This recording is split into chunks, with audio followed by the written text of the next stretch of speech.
So there was a person in my life growing up that was very influential on me. He grew up in Philadelphia, kind of the western side. I don't know, I've never been to Philadelphia. And then growing up, he was kind of like a poorer part of town. And he made his friends, and just kind of was like the life.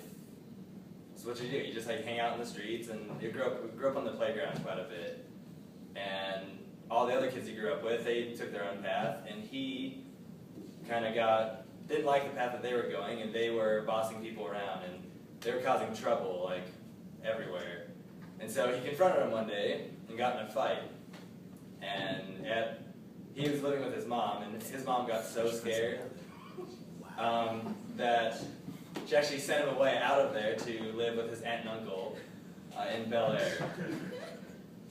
Now, most of you recognize this as the Fresh Prince of Bel Air.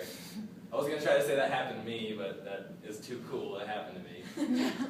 I watched that movie, nope, not the right words. I watched that TV show quite a bit growing up because it was like the only thing on that, and like I Dream of Jeannie and Bewitched. Great shows. But I like the message behind it. Kind of like from pretty much just like the minute-and-a-half intro was that a bad situation can turn good. That you can be taken out of like something that is bad, is going to go in a bad direction, and then turn your life around. Kind of like a second chance, but there's more depth to it. Because I grew up in Gilbert. It's pretty like safe. The police, when you get pulled over, like 3 police officers pull you over because there's nothing to do. So that's kind of the background of like where I grew up. But then growing up in a pretty Mormon area and like raised in the church, you're told your entire life to make good friends. That it's like your friends that determine everything. And growing up, I was able to see that.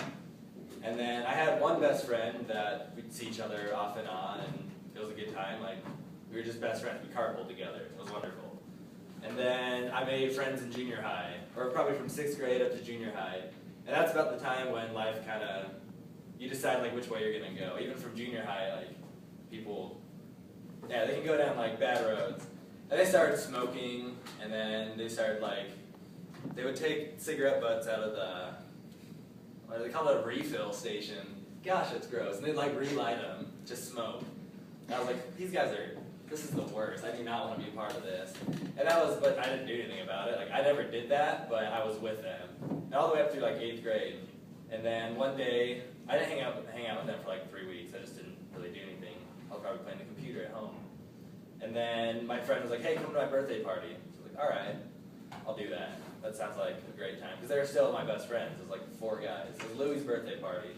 And then it was like regular birthday party. We had like watched a movie, went swimming. His dad smashed his face in the cake, which really grossed me out.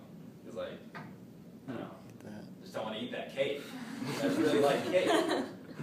But that's like Mexican tradition. So it was a normal birthday party, and then we got permission to go see a movie later that night. And then, so we're all excited, or I was excited. I thought like, yeah, I think it was League of Extraordinary Gentlemen, a Sean Connery classic.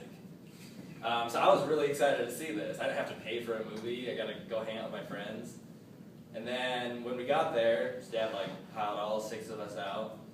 And then my friends immediately like started walking to the theater. As soon as the dad pulled away, they walked out to the parking lot. And I'm like, what are we doing? Like, you want me to go wait in line? Should I go get tickets? And what they did was they started taking out screwdrivers and ripping off hood ornaments of like all the cars. And I was like, what are you doing? Don't do this. They're like, cool. Like, and they looked in the backpack, and there was like hundreds. I was like, oh, okay, I gotta get rid of these guys. But I wanted to still look cool and not say like, you guys are doing bad things, I'm getting out of here. And so I had my mom's phone with me, because that was like the time back then. And I pretended like my mom was calling me. And I was like, oh yeah, you need me to go home right now? All right. I was like, sorry guys, I gotta go. And I literally ran home. I ran out of there. And I found out later that night that they got arrested. And like 4 of their moms picked them up. The 2 had to sit there for several hours. It was from that one decision that I was able to find new friends. I stopped hanging out with them, eventually made good friends in seminary.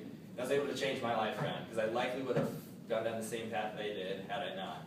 So I'm really grateful for good influences, I guess growing up on TV, as well as in my own life, because now I'm who I am today. Thank you.